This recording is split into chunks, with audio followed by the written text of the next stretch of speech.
Good morning. It is a lovely summer day. We're still in summer, and I thought I'd take you on a little tour of what the dahlias are looking like and show you some of my favorites. This is a new one for me this year. It's called Camano Mystery. This one here is called Camano Mordor. I really like this color. It's kind of hard to capture, but I like the yellow on the inside to the red. Here is one of my favorites. It's called Bubbling Over. I really like the shape of it, and I'm letting this one go to seed so I can try and get some seeds from this plant for next year. But it's a really interesting petal shape and form and color. I just really like everything about it. This one is called Spoiled Rotten. Here's an early bloom and here's a late bloom. I'm also going to let this one go to seed. So this is how it starts out, but the color really develops and it gets to be a much bigger flower too. This one is Bloomquist York. This plant tends to get pretty tall. I mean, this is already at my height. Some of these are even taller than I am. But it's a really interesting color and a pretty nice flower. And it's also got some sparkly bits to it, which is pretty cool. This is another new one for me this year called Bloomquist Tropics. Here we have Bloomquist Jean. This one is kind of on its way out of being done, but I'm going to let this one go to seed. This is a very much a Dr. Seuss kind of a plant, if you ask me, a flower. It's pretty neat. This is Sherwood Peach. It really benefits from disbudding, otherwise the blooms get kind of like tucked down into the plant. So you want to make sure to remove all of the side buds to get a better quality bloom. This one is Who Me. I really like this flower too. The petals are very fluffy and kind of shiny, and you also get pretty tall stems on this one too if you disbud. This is called Mingus Randy. I had this one last year, but it never flowered. It was, I don't know, it just wasn't the right year for it, but it's a really nice flower. So I kind of like it, and the foliage is different too. So this is a good addition. This is Pam Hoden, a water lily type. Not my typical one, but it's just a really dynamic flower, and I like the shape of it too. And here we have Belle of Barmera. I really like this dinner plate dahlia. This is just a really cool petal shape with twisties and little sparklies too. I like the colors on it, and also that the petals are kind of bicolor. They're lighter on the back than they are in the front. And you've got like this yellow, purple, pink kind of color. Here's how it looks from the side. Again, you really want to disbud this one in particular. This is Triple Lee D. And a nice section of Miss Amara. Really nice form on this flower. Very interesting color development too. You've got like this little bit of purple here in the center, which is neat. I really like this flower. This is Kenora Lisa. You can tell this one apart because it has these pointy tips on the petals that are a different color slightly, and that's kind of what separates this one apart.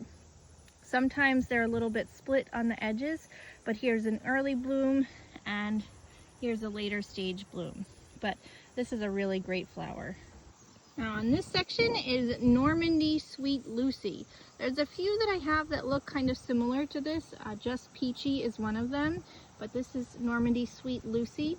I feel like the petals are a little bit smaller and they come to a nice point on the end. So here's an early stage, here's a little bit of a later stage bloom, and here's a couple more.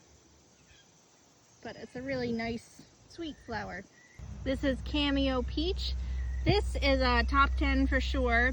In the beginning stages of the blooms, it's much more purpley, and then as it fades during the season, you get the lighter colors as well. Here's a later stage bloom of Cameo Peach. This is Temple of Beauty. Here's one that really changes quite a bit. So sometimes you'll have this darker color, and then sometimes the blooms will have more yellow. It's a really interesting flower, and I like it a lot. This one is called Omega. I also really like this flower. It makes terrible tubers, so they're kind of hard to store and deal with, but they're kind of worth the rarity of the flower. All right, we're on to the other side, and we have Islander. Again, another top 10. This is a really, really great dinner plate dahlia. It's a beautiful flower, very showy.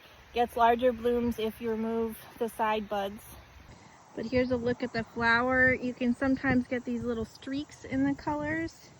Here's a bloom just starting to open. Again, another one just starting.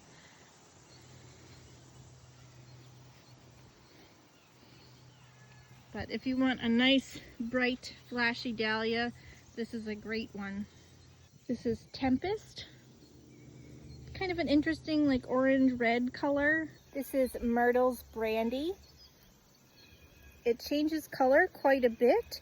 So some blooms have more red solid on them, some are more white. Really nice form to the bloom where the petals go all the way back. Here's a sample with more white in the petals. These are Cream Day Cassis, and you can really tell this because they have two very different colors on their petals, from this dark purple to the light on top. It doesn't really make a great cut flower because it tends to have shorter stems and the blooms are a little bit tucked down, so you do have to disbud this one quite a bit if you want it for cutting. This is Just Peachy, which I said looks similar to Normandy Sweet Lucy. I think that the petals get a little bit more stacked up and down this way, and they're a little bit tighter and more twisty than Normandy Sweet Lucy, but it's a very similar flower. This is an early stage of Loverboy, and this color is really dynamic. I'm not a super fan of reds, but this is just a great color. There's one bloom that's a little wonky, but gives you a better idea of the color. This is Peaches and Cream, a very classic dahlia, great shape to it. Caitlin's Joy.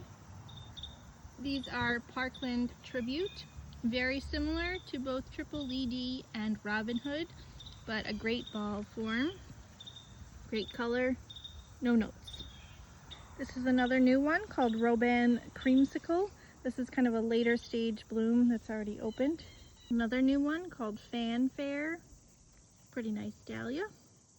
Here's another of the Fanfare.